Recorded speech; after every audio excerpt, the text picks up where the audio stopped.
I'm Lindsay Harrell.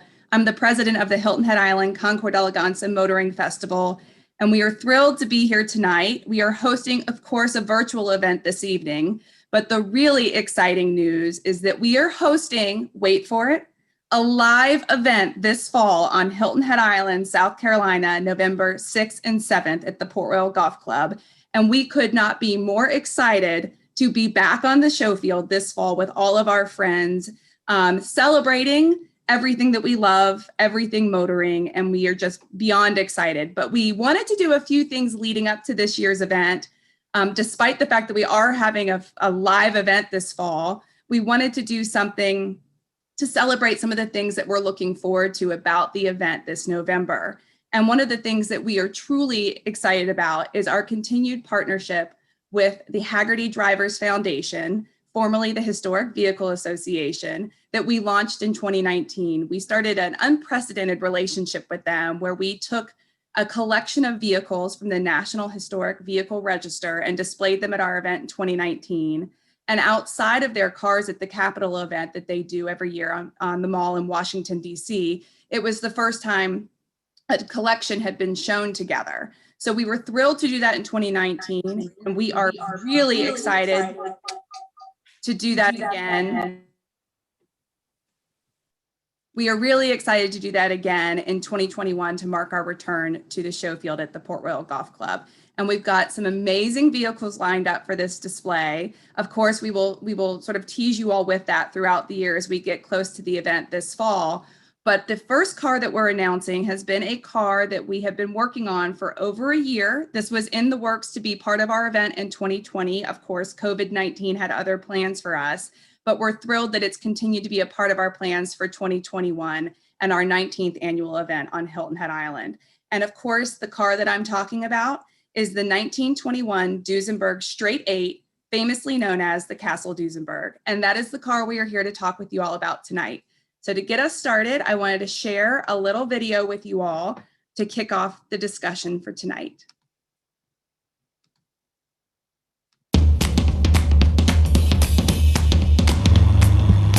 So much of the evolution of our lives and our culture and our landscape has been connected to the automobile. Duesenbergs were always one that pushed the mold in engine power and speed, styling, putting a racing pedigree engine into a passenger car.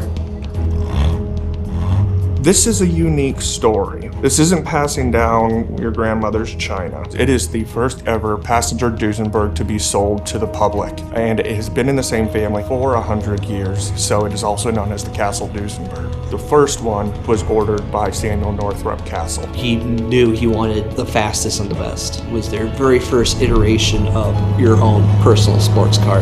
This is a top-of-the-line automobile, and it is the epitome of luxury. It is the finest of the fine. It's a doozy.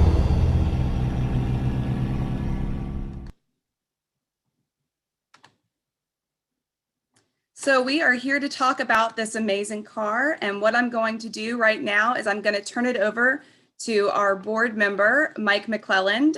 Mike, make sure you're unmuted, but Mike is going to sort of intro tonight's event and introduce our panelists that are here with us this evening. But thank you all for being here. We're beyond thrilled to have such wonderful people involved with our event, and very excited to see everybody this fall on Hilton Head. So Mike, take it away. Thank you, Lindsay.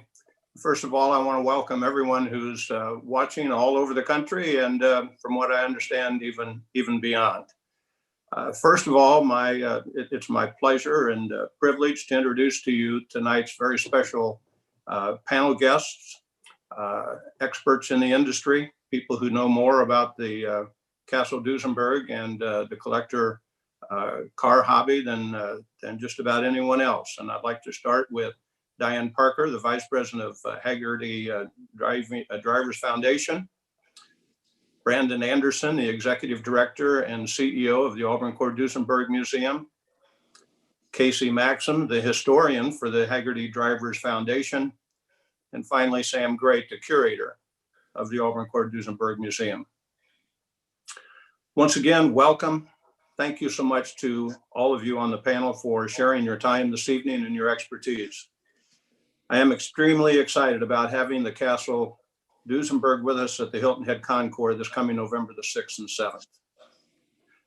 First of all, I sincerely want to thank Brandon and Sam for being willing to bring the Castle Duesenberg some 900 miles to share with the thousands of people who will be in attendance at this year's Hilton Head Concours. Thank you for making what is one of the finest concours in America even better. With that, perhaps the best way to kick off this presentation this evening is to ask Diane to tell us a little bit about the Hagerty Drivers Foundation and the National Historic Vehicle Registration. Diane? Thank you, Mike. It would be my pleasure. First of all, let me just say that we're really excited to once again join you, not only just for the Hilton Head Island Concours, but actually see people in person as the world has opened up. So last time we had a display there at Hilton Head, we were branded the Historic Vehicle Association, or the HVA, as some people may know us. So this year we will join you as the Hagerty Drivers Foundation. So what does that mean? I'll start by sharing something that probably not a lot of people know, and that is 11 years ago, the HVA was started by Hagerty with a shared belief that the history of our automotive past is worth saving. But Hagerty also believes in supporting the educational programming around automotive restoration and preservation, and the institutions and the businesses that provide those opportunities. So the Drivers Foundation is really a culmination of over 20 years of philanthropic efforts combined under one umbrella. And so the efforts associated with the National Historic Vehicle Register are going to continue as they have since 2014. It will continue to be a federally recognized program by the Department of Interior and the Library of Congress. Most importantly, the register lives on for hundreds of years, and this ensures that our future generations have access to the absolutely profound impact that the automobile has had on our culture and our lives. Thank you, Diane. Brandon, the Auburn Duesenberg Museum is one of the finest and most important automobile museums in the world, with Duesenbergs that belong to J. Paul Getty, Cords that belong to Frank Lloyd Wright, and over 130 other premier automobiles from the first half of the 20th century. Having said that, what makes the Castle Duesenberg so special, and why has it created so much excitement? Well, thank you, Mike. And the Castle Duesenberg being entrusted to the care of the Auburn Duesenberg Automobile Museum is quite an honor. We are so excited to be able to share this vehicle with the public in a way that the Castles wanted, for everybody to be able to appreciate the craftsmanship, the history, and the legacy behind Duesenberg, and also to keep the history of the first ever Duesenberg to the public, and being able to share that on a daily basis, both within our museum walls and outside of our museum walls, and meeting people where they're at. This car is not just a car, as we know. This is the first passenger-built Duesenberg, and I love to share that history with everybody. It is the first vehicle to have, first American-produced vehicle to have four-wheel hydraulic brakes, which were patented by Fred Duesenberg. It is one of the first vehicles and mass-produced to have that straight 8 engine. It shares the family's history of having the Castles take care of that vehicle and be the stewards of it for 99 years before coming to the museum. As we know, the stories that we preserve and tell, whether that's with Hagerty Drivers Foundation or when we're at Hilton Head or being a museum, it's the stories that can connect people. So it's one thing to look at beautiful objects, but it creates a whole new dimension once you're able to recognize the history, the innovation, the technology, and similar to how it was stated in the video, the evolution of our world due to the automobile.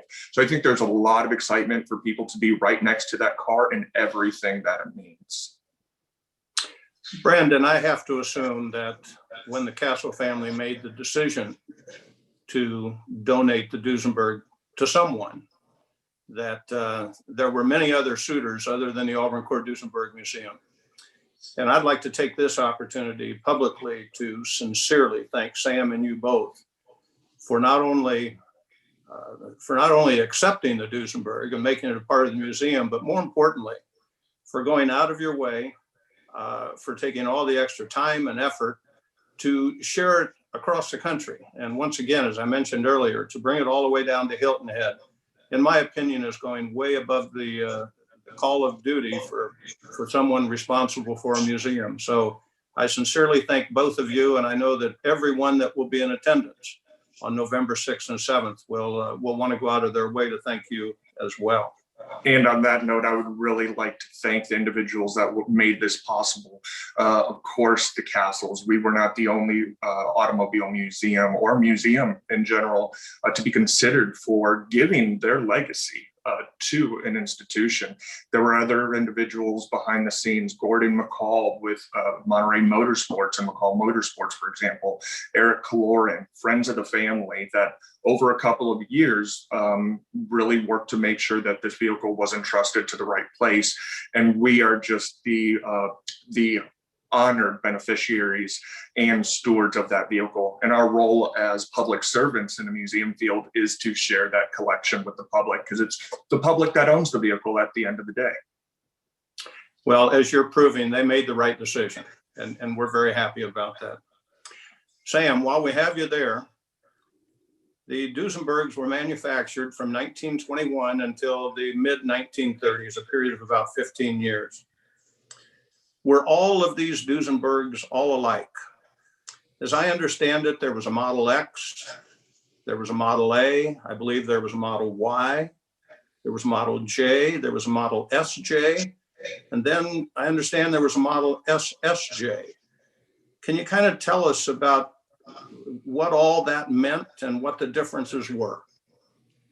Yeah, so the Model A was the first iteration of their passenger car. They advertised the Model A as the straight 8, which is how we have our Castle Duesenberg written in the video here and in all the press releases and stories and such. The Model A, they were produced from 1921 through 1926. They produced around 650 of those until the company stopped production, at which time E.O. Cord, shortly after that, acquired the company and then really took Fred Duesenberg's engineering genius, Augie Duesenberg's racing prowess, and just asked them to build the most powerful, the most expensive, the most extravagant motor car that they possibly could. So the first, we believe they made about 13 chassis. The first iteration of that challenge was the Duesenberg Model X, as it came to being called. It featured just a slightly different engine from the Model A, slight adjustments to increase horsepower, but that wasn't enough to appease E.O. Cord. He wanted more of basically everything. So the Model Y, like you mentioned before, is just a one-off car where they took the bodies, cues, and stylings, and you could see how much it resembles what later became the Model J, just how close they were with the styling, the speed. They had a modified engine in it that produced about 200 horsepower back then. And Augie Duesenberg was tasked with destroying the car, including the body and the chassis. And what he did was he took the body and kept it for himself secretly and put it on a long Model A chassis. And in doing so, essentially saved a very important part of the story of going from the Model A through the Model J. Then the Model J was introduced in 1928 for sale in 1929. They produced 481 of those, and that had the 265 horsepower straight 8 engine. It had the top speed of over 120 miles per hour. It had costs of well over $14,000 per whatever body you wanted, accessories, etc. In 1933, then they introduced the SJ, which was a supercharged version of the J engine, and they produced 36 in-house Duesenberg SJs, and that bumped the horsepower from 265 to 320, which was a huge leap. And it took the top speed even further up into the 130 and 140 mile per hour range. The SSJs, they were just 2 cars built like that. I guess you could call it the supercharged J, kind of how that goes. They were just promotional cars given to Gary Cooper was one, and Clark Gable was the second one. Thank you. And Gary Cooper kept his. And what they did there was they took the SJ engine and refined it even further. They made, both of them were speedsters. They were on shorter wheelbase, so they were sportier and kind of looked more in line with the 1935 times for automobile design. And those engines produced 400 horsepower out of that straight 8 engine. So again, when we say, like in that video, it was the first personal sports car. When you're driving a Duesenberg Model A back in 1921, and you're doing 90 miles per hour, or you're driving the Duesenberg Model J and you're doing 120 miles per hour, you've got your personal sports car with you. And there's a quote in the documentary that was done with the Driver Foundation that Sam stated, and I love it, and I use it to this day and give him credit for it. Duesenbergs were not built for the 1%. They were built for the 0.1%. I believe it. But Sam, you reminded me, I believe it was probably 10 years ago at the Labor Day events in Auburn, when we had the famous Duesenberg drag races at the airport. I believe, was it Clark Gable's or Gary Cooper's supercharged SJ that actually was one of them that was drag racing down the quarter-mile strip of the airport? Yeah, I think that was Clark Gable's. Well, it was pretty amazing to watch a fella trying to speed shift a Duesenberg, grinding gears on a $3 million car, but giving it everything he had because he wanted to win that race. And that was pretty special. Casey, what is the role of a historian at the National Vehicle Register? And what is it about the Castle Duesenberg that makes it such a great fit for this program? Hi, Mike. So what I do for the Hagerty Drivers Foundation and now with the on the National Historic Vehicle Register is help curate the cars that we document for that program. And the purpose behind it is really to make sure that, you know, these cars that have impacted American history and culture are preserved, their stories live on for years and years to come. As Diane mentioned, the vehicles that we document, the reports, the research, the photographs, all of that material goes to the Library of Congress, where there's an archival standard of 300 to 400 years. The idea being that, you know, this information, these stories will outlive the artifact. In case, God forbid, something were to happen, there's always that story and that legacy that will exist. And, you know, so we try and make sure that that information is recorded. And the Castle Duesenberg is a great example of, here's a vehicle that's, you know, was owned by the same family for 99 years. It started what, you know, the legend of the Duesenberg, the legend of the American luxury car.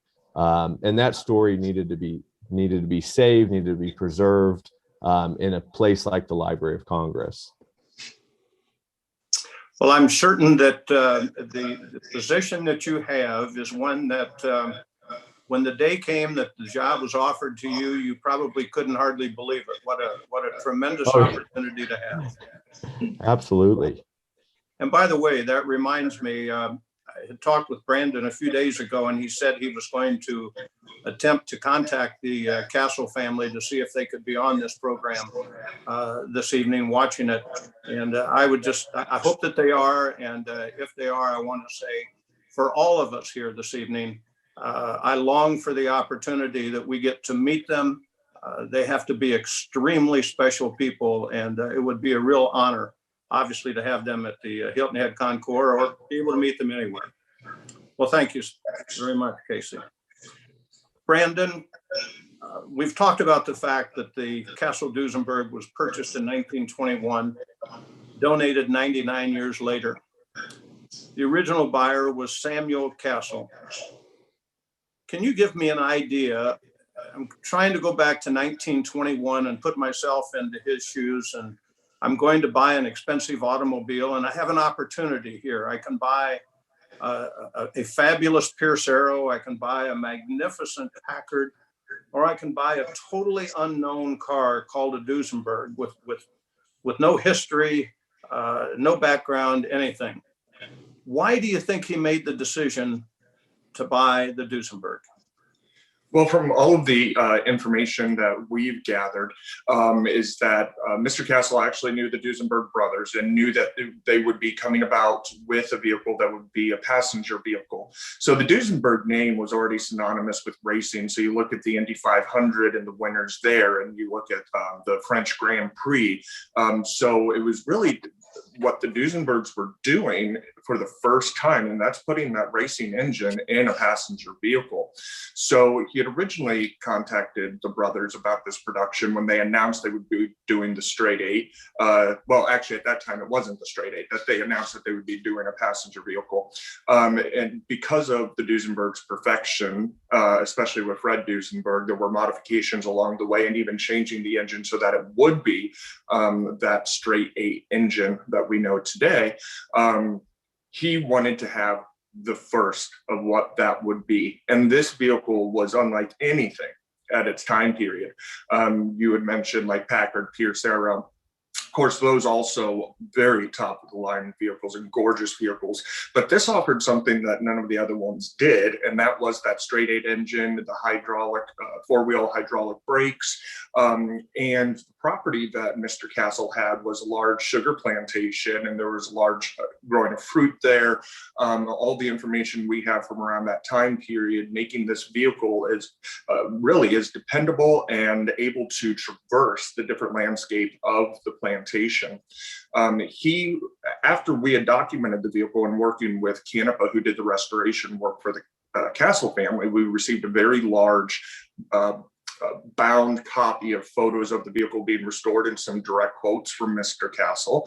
One of them is that he penned the body himself, working with Bender to actually create the body. Again, we've seen he was a very tall fellow at 7 feet tall. So it is specifically designed for him.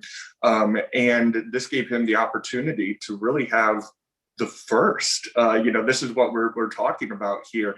And it stayed in the family and it became, all the way and still to this day, a part of an amazing story and amazing connection. One of the things that I really appreciate and love, and recalling that heritage and history, and those of us who love history and seeing some of these quotes, in 1968, when the car came out for an auto show from Hawaii to California, it was actually a nephew, J.B. McIntosh, that brought the vehicle to a Concours in California. And one of the questions he was asked was, when do you plan to retire the old girl? And again, this is September of 1968. And his response was, we have no plans to do anything with her. We have had offers to sell to various museums, including Bill Harrah's in Reno, but she has always been in the family, and we have a rather deep sentimental attachment that goes beyond any intrinsic value. Perhaps someday she will wind up in a museum, but not in the foreseeable future. So by even in 68, they're talking about, this is a piece of the family history. This is the family, and maybe one day it'll be in a museum. And fortuitously, and with a lot of planning and thought and consideration from the people behind the donation, it is now in a museum. Not just a museum, but the museum. Mm-hmm. It's home. Now, that raises a very interesting question. And I would open this up to anyone, including Casey as a historian. Was there ever, and let me back up, as all of you know, there was a lot of pre-war automobiles were lost to history because of metal drives to support the war effort in the late 1930s and 40s. So a lot of patriotic people took their automobiles and gave them to the wrecker, and they were destroyed. I don't know how close the Castle Duesenberg came to that, but was there ever a time that this automobile ever came close to being lost to history? Was it ever dumped in a barn somewhere and forgotten, or has it always been out and well cared for, et cetera? And Sam, I guess I would open that to you first. Yeah. Okay, well, I would say that the Duesenberg as a marquee, I mean, that's talking generally about the first production run. From 1921 through 26, they had some financial backers that helped them produce the car. And this came off the idea of these guys have this racing pedigree. They're well known in the racing field. We can turn this into a passenger car and use that racing to help sell these cars. Well, in 5 years, they built about 650, and that's not a huge number by any stretch. Fred and Augie Duesenberg, they were master engineers and designers and refining these cars for their speed and for racing, but they weren't salesmen. So in my opinion, it could have been a very easy thing where when production ended in 1926, that if E.O. Cord wasn't around to save the company, or potentially really anyone else, if they saw the potential in there, it could have been just a 5-year run of a small 650 run batch of powerful straight A cars that might have just fallen into obscurity. And for this vehicle in particular, with staying with the family too, we do know that there were modifications to the car. So shortly after the car was finished in 21 and delivered to Mr. Castle, or actually we have found Mr. Castle picked it up from Indianapolis. It was not shipped to him. By the time the Model J came out, he wanted to upgrade the car a little bit. So that's 5-6 years after he gets the car. So it had a Duesenberg Model J steering wheel put on it, Model J headlights, the rear rack on the trunk was removed, different wheels and tires were put onto it. So it was kind of modified and upgraded, if you will, at least to the taste of Mr. Castle. And they continue to use the vehicle continuously. In that quote that I had mentioned from the 60s, the newspaper article with some more questions asking about the car, they asked, do you take it out regularly? Do you continue to drive it? And as all of us know, driving classic cars and being in modern traffic, and even the case in the 60s, you need time to start up, to get going in first, shift to second. You need time to slow down and brake, even with the 4-wheel hydraulic brakes. And in modern traffic, it was just almost dangerous and harmful possibly to the car because if somebody did something to it. So it really stayed on the family property to the point where it was on the property and Mrs. Castle finding it and falling in love with it and saying, we've got to get this out. And they took it to a show prior to restoration at Pebble. And then it came back to Pebble after its 5-year, 10,000 hour complete body off restoration. I mean, down to the ash wood, and a real preservation and restoration project. So the preservation is preserving what's there, and restoration is taking it back to a specific time period. And that's what they chose to do. And what I think is really amazing, the museum was involved with that restoration by providing the only known original, well, not only known, but mainly the only original photographs of that vehicle. So they replicated items from those photos and then did a complete restoration back to 1921, even preserving all the wood that's there. There was one thought, do we just replicate the whole body? And the answer was no. We are using everything. We are preserving what's there, and we'll replace only what needs to be replaced to bring it back to 1921. So I don't think that this vehicle during World War II had much of a scrap value maybe to it, and also by being in Hawaii, I'm not familiar with how many vehicles from that period in say Hawaii went to scrap efforts, but I think this car was always made sure to be taken care of and stay in the family. And I would pick up on a comment you made when you said it was did you say a 10,000 hour restoration?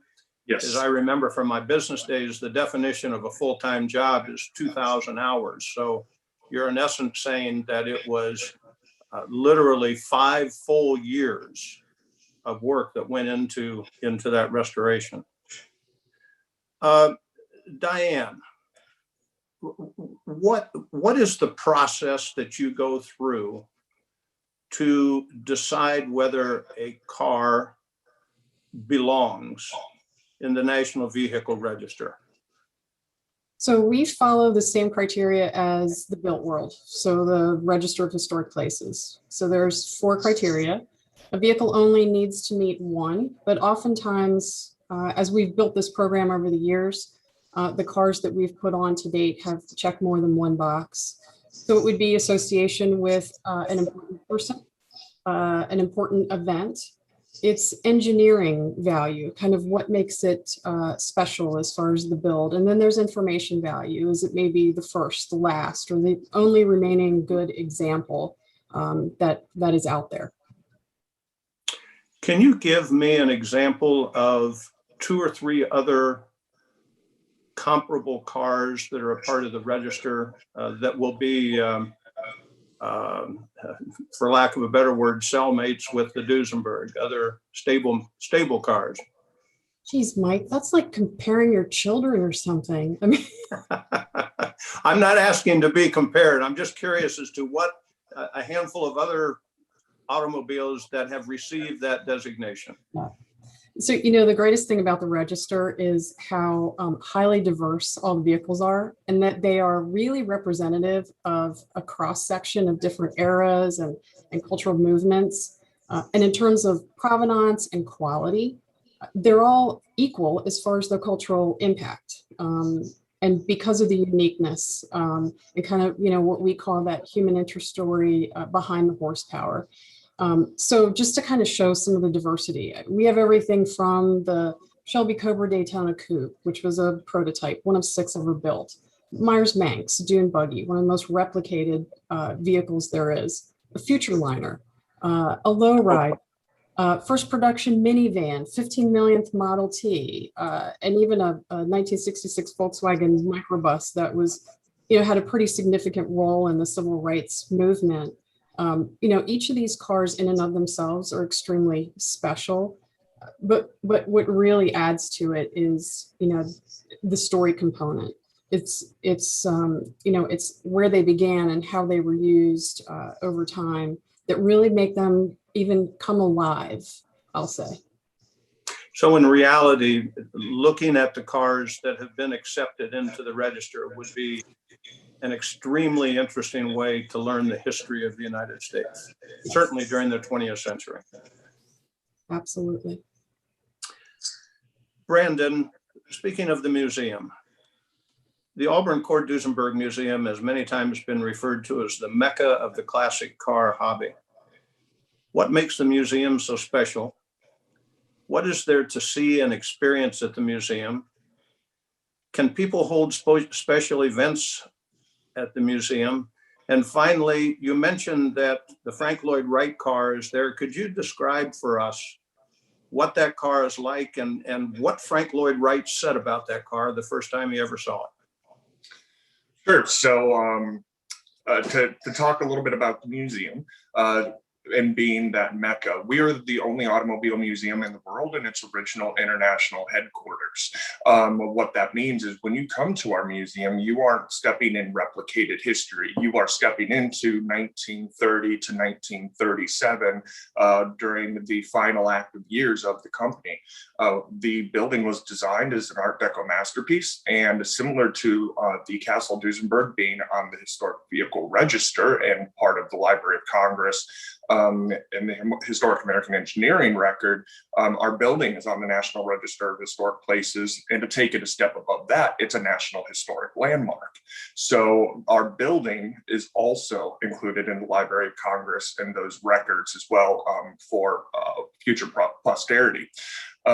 So when you step in there, we have the 12,000 square foot showroom with 20-foot tall ceilings, 6-foot tall Italian chandeliers, terrazzo floors, going up the grand staircase and seeing E.O. Cord's office or the clay modeling studios or where the blueprints and the drafting were done. Seeing the original vehicle elevator, which we still use to this day from 1930 to get the cars up and down between the floors. So this place is, the building is unique, the history is incredibly unique, and I really say we're a multidisciplinary museum because we really have something for everybody. We have art, architecture, design, engineering, technology, history of America. So it is a very unique place. people, and I also kind of joke a little bit that it's a bit of a mecca because you have to usually plan to go there. We're a little bit off the beaten path in Auburn, Indiana, but that's where the company was started. And actually, without EO Cord, and Mike and I, we talked about this. I don't know what many things would look like. Think about the hidden headlights. Think about the innovations that were created there. The first cars with front wheel drive available to the public. So that's probably another 2-hour discussion about Cord. We do host events at the museum. We have events that we do programming throughout the year for the public, whether that's classic car concert series, cars and coffee, drive-in movies, being open to the public, doing curatorial chats with Sam. And we have a very rich archive as well that's available to the public and researchers.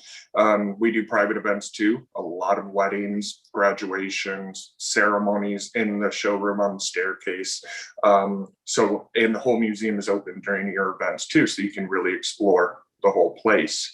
And to go a little further with your question about the Frank Lloyd Wright vehicles, a lot of people don't know, but Frank Lloyd Wright was a autophile. He loved vehicles. His designs, well, he was the first one to create and coin the term carport, had created the first attached garage to the home that's in the Roby House, Chicago. He created a city called Broadacre City that was all based on using the automobile as transportation. He designed his own vehicles. None were ever produced, but he sketched them in Broadacre City, even little helicopters that took people around to places. So there's a huge connection with Wright and the automobile.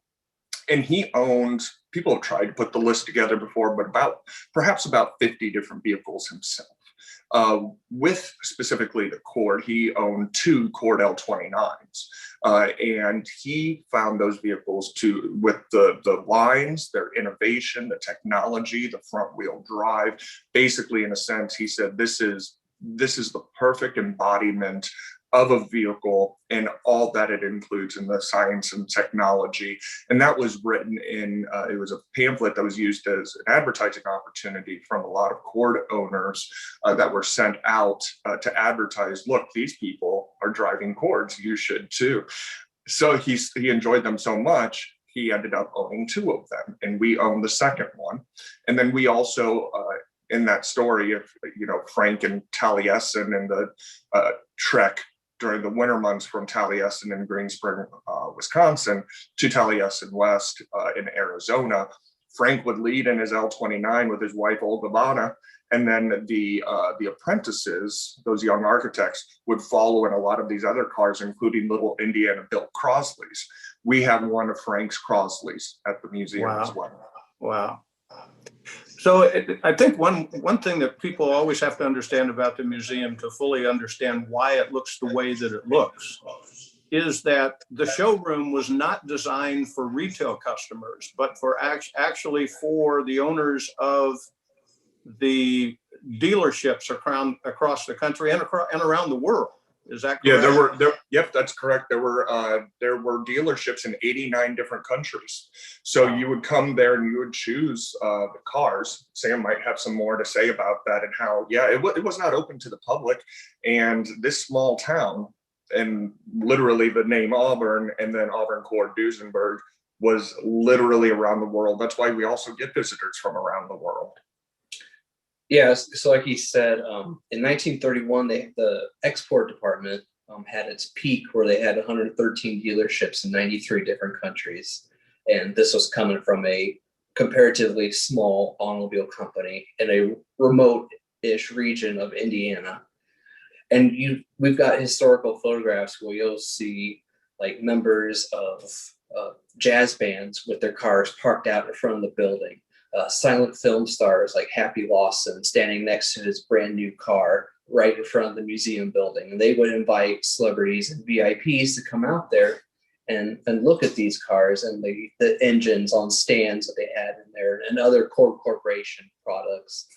And it really was just the international headquarters for this company, and really the company and EO Cords just trademark with the all Art Deco, everything inside. and I know I talk a lot, but speaking about Cord, is that a lot of people don't know about Cord and the Cord Corporation, and he had Auburn, he had Duesenberg, he had Stinson airplanes. There was an airplane in the showroom in 1930, which we are currently working on restoring and putting back.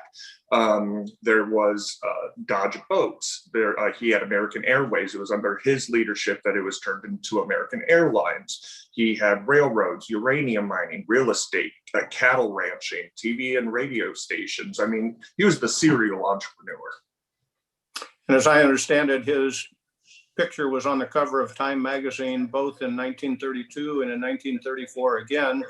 And then when he decided to leave Indiana to go to California, he bought 30 acres of barren ground that today is Beverly Hills. That's pretty good foresight. Speaking of Beverly Hills in Southern California, Casey, I understand you are in LA right now, and I mention that because I want to thank you for taking time to be with us. What are you doing out there tonight? So we are working on the documentary for the 29th vehicle added to the National Historic Vehicle Register, which we announced a couple weeks ago at the Amelia Island Concours, which is the Back to the Future DeLorean. Oh, wow. So we're filming interviews with some of the original designers of the car, people that worked on the film, and then enthusiasts that helped restore the car that lives at the Peterson Museum. Casey, I just don't know how you can stand to do it. It's just got to be really, really tough duty. It's hard work, but somebody's got to do it. A couple of more quick questions. Sam, who was Beverly Ray Kimes, and why did she will her automobile to the Auburn Cord Duesenberg Museum in her will?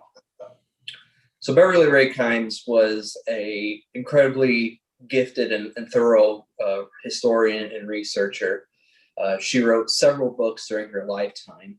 Most notably is the Standard Catalog of American Automobiles, and that starts from 1804 with the steam cars through, I think it was 1974, somewhere in there.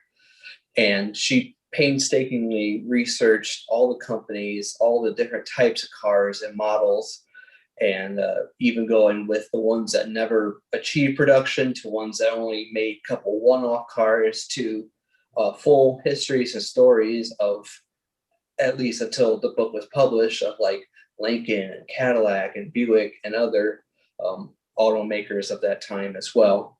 And a lot of her research was done at the Auburn Cord Duesenberg Automobile Museum, utilizing our archives and our space. She could spread out. She owned an Auburn, a 1930 Auburn sports sedan, which she named Ralph.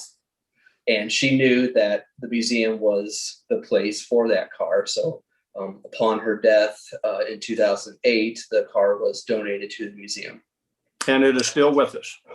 It is still with us. And we also hold her special archive of all her research and all her writings and thoughts and photocopies and everything that she did to produce the Standard Catalog of American Automobiles and a couple other books that she wrote as well. I think it would be safe to say that she was not just a historian. I think it would be safe to say that she was the greatest historian of the American automobile ever, period. And certainly the most respected and most knowledgeable. And that book, the Standard Catalog book, is referred to as the Automobile Bible. Yes, and rightly so.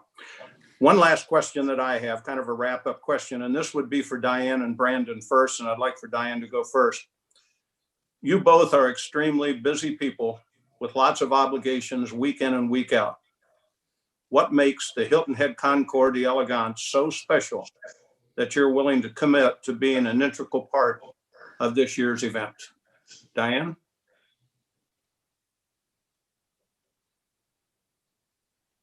Have we lost Diane? Why don't we start with Brandon and we'll try to come back. There we go. Sorry about that. Oh, wait, there she is. You know, your internet only gets unstable when you're on one of these. Yeah, like of course. The other time it's fine. Yeah. So, you know, Hilton Head was the first Concours to initiate the discussion and ask us to have a display of National Historic Vehicle Register cars. From the first time that Lindsay and I met, she was completely enthralled with the mission of the register, and in particular, that education component. Lindsay and I continue to sing from that same songbook. We see the value of engaging people on a deeper level and kind of broadening the thought process that cars are more than something, that are just, they're cool to look at. That they've shaped our culture, they've shaped our society, and the people that own them or have owned them or the stewards of them truly make them come alive. And, we've talked about it before, but like us, she believes that the human interest story behind the horsepower are incredibly compelling and they're worth telling. Well, we're honored to have you as a part of the Concours. Truly. Honored to be part of it. Thank you. Brandon? Well, as I mentioned before, the museum exists for the benefit of the public. That's why we're here. And as the stewards of these vehicles, I kind of shared before, although the museum may own these vehicles on paper, they were donated with the intent that the public owns them and that we are a public trust. So it is important for us to get out and be at large events and very high quality and classic ones that are well known that engage many people as the Hilton Head Island Concours d'Elegance. And so it is very important for us to get outside of our walls and to meet people where they are.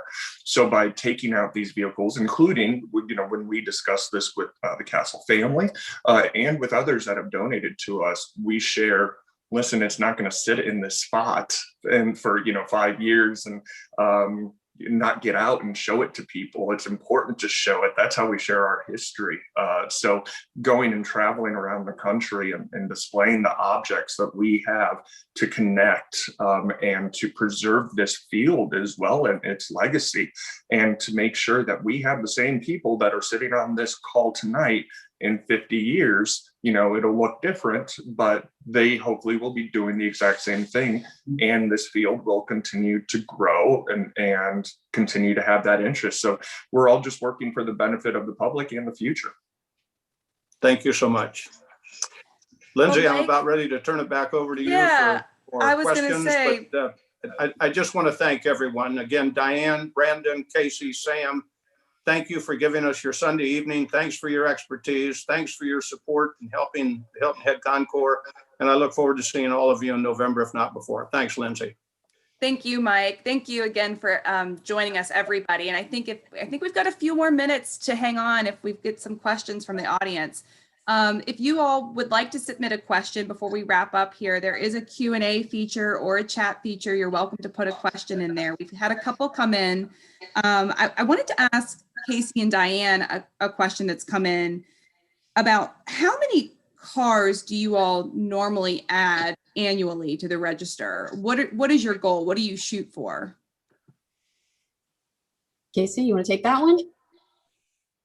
Yeah, sure. So we shoot for 2 or 3 a year at the moment. Obviously, there are thousands of cars that could be eligible for a program like this. I mean, there's no end in sight to all the cars that have helped shape this country. And that's why we're here. That's what we're doing. So we're building that out. We've been working on a program for a while to open this up to the public, to get more cars, and that's coming. So hold on. But in the meantime, you'll see 2 to 3. Some years we've had as many as 4 or 5. It just depends on what we're able to get to. And COVID obviously messed up a few things for us. Mm-hmm. It did for all of us, I think, right? Or aren't we glad to have it kind of look like it's working into our past, which is fantastic. But Diane, did you want to add anything to that before I moved to the next question? No, go ahead. I'm really glad. Perfect. How long have you guys been eyeing the Castle Duesenberg? Oh, sorry, Diane. I think you froze up a little bit. What were you saying?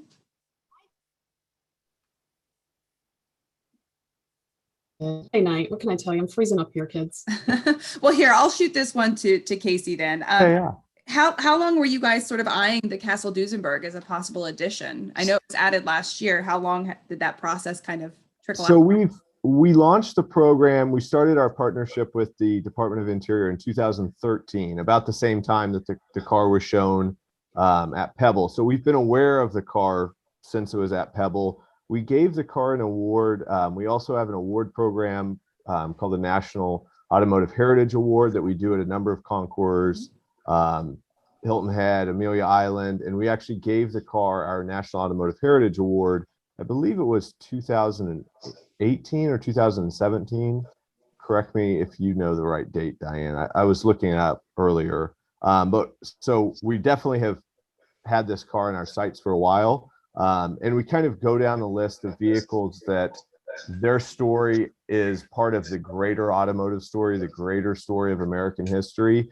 Things like a Model T, right? Things like a Duesenberg. It's a doozy. So which car do you pick? Because the purpose of our program is taking individual VIN numbers, unique cars, and telling their story and connecting that to a broader story.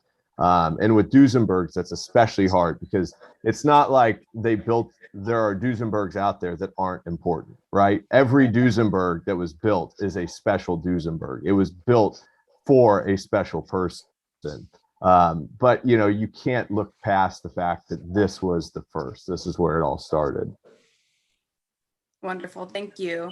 Brandon and Sam, we've had a question come in for you all from Mr. Breen. He wants to know how many cars are at the museum. And I'll add to that, besides the Castle Duesenberg, which we've been talking a lot about, what are some of the other highlight vehicles that people need to make sure they see when they're there? All right, so we typically display about 120 cars. About 80% of them that we have on display are on we own, and then the other approximately 20% are on loan because we always like to bring in new and different cars to show for loan. As far as highlights to see, it's hard to do that sometimes. So we got the Corp that was owned by Frank Lloyd Wright.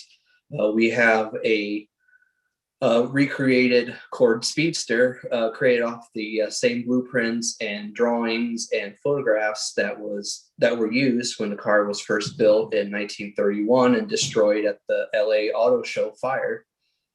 There's a Corp that we call the Corp Experimental, where they took a Lycoming V12 engine, and it was supposed to be the predecessor to the Corp L29, and they made 3 experimentals, decided it was not the right time to do this, and essentially dismantled and scrapped them all. And with some good research of club members, they put those pieces back together and painstakingly found them. And that's a highlight in the showroom. We have a Duesenberg Speedster that has a storied history with John O'Hara, the author, Donald Carr, who was a well-known Duesenberg owner and driver with ACD Club. There's just so many out there. It's hard to just kind of narrow it down to a few, for example. Well, thank you. And if people want more information on the museum, where do they go? You can go to our website. That's automobilemuseum.org. And also we have a very strong Facebook following. We have over 30,000 followers, and our tag on that is ACDAM 1974, or just type in Auburn Corp Duesenberg Automobile Museum. Wonderful. Well, let me ask you one other question that's come in. So obviously one of the points that's so interesting about the Castle Duesenberg is that it stayed within the same family for its, entire life. How rare is that to see a car from the 1920s or even the 1930s stay within the same family throughout the years? I mean, I've seen cars or heard of cars that have been in the same family for like 40 years, 50 years, 60 years. But personally, I've not heard of one that's crossed into the 70s, 80s, or even the 90-year range, and let alone almost 100. Very cool. Well, I'm going to end. We're wrapping up on time, and I don't want to go over the hour because you all, like Mike said, you all are very busy and have lots of commitments. So I'm going to end with one final question for all of you, including you, Mike. And we can start with you, Sam and Brandon. But aside from the fact that it's fast and powerful, what is one of your favorite features about the Castle Duesenberg? You'll go first. Sure, I'll go first. Time to think. Yeah, if you see the steering wheel that's between us here, that center button there operates the horn. and it's one of those electric horns that need to wind up to get going to be louder. And that just is the coolest sound, especially going down the road and people are waving at you and you do that and they hear that sound too. Something you won't hear otherwise, or with cars these days, for example, too. Another thing I really like is that because Mr. Castle was so tall and the seats were placed so far back and the pedals were placed so far forward, when the Castles restored the car, they had Canepa produce extra seat cushions. So us normal height people that drive this car, we're able to push ourselves a little bit forward so we can comfortably reach the pedals and drive the car without having to slouch. For mine, I would say that, well, I mentioned this before when we got the image for our background of the steering wheel. And again, the original steering wheel was swapped out with a Model J steering wheel. And then the family and Canepa restored it from our original photos to get that steering wheel. It's very large. It's varnished wood. You can see the beautiful seams on there and Dutch joints that are put in to keep that together. And it looks smaller, but it's actually, you feel like it's almost unimaginable. It's like, wow, and I'm really driving this. And it's kind of Mike joking around with Casey and being in California and like, well, somebody's got to do it. Being able, Sam and I, being honored and privileged to drive some of these vehicles and just driving this vehicle. And it brings that history back and just, that is a unique privilege not afforded to many, and we're blessed to be able to do that as part of our jobs. Wonderful. Casey, do you have a feature that you'd like to highlight to everybody? Yeah, I mean, for me, I think it's just the overall aesthetics of the car. It is gorgeous, and it is, if you compare it to something else from 1921, it looks like it's 10 years ahead of its time. It looks like something from the 30s. And what you don't necessarily understand from photographs is just how enormous it is. I'm 6'3", and when I'm inside of it, I feel like a little kid. I mean, the passenger seat or the passenger compartment is enormous. Yet the car still looks graceful and sleek and elegant with that full belly pan. I just love the way it looks. Well, Diane or Mike, do you have anything else you want to add? Favorite features, favorite things about the Castle Duesenberg before we wrap up? I totally agree with Casey. It's the overall, it's almost ironic to me that they were able to produce a vehicle that is so visually stunning and elegant based upon someone of the stature of Mr. Castle. That how could you possibly, just if you look at that side view, the way the car, just kind of the sweeping flow of the vehicle. I mean, you would think if you're building a car for someone of that stature that it might be somewhat clunky or disproportionate, but it is extremely proportionate and elegant, and the lines are absolutely beautiful. So that, overall for me, that's what it is. Lindsay, I guess my comment when I look at that car, there isn't anything that stands out other than the significance of it historically. In other words, the very first classic car auction, the very first time there was an auction held to sell old automobiles, was held in Auburn, Indiana in, I believe, 1974. And it was because there was an auctioneer named Dean Cruz who actually auctioned off farms, had heard that some people had some old cars to sell, and he sold them.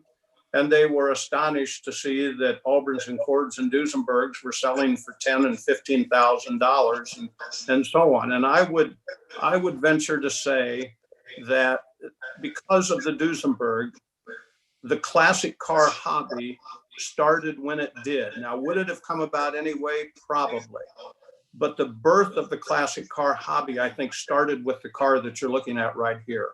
The excitement that the Duesenberg created, the exclusivity that it created, the provenance that it created. It was so special, so much in demand.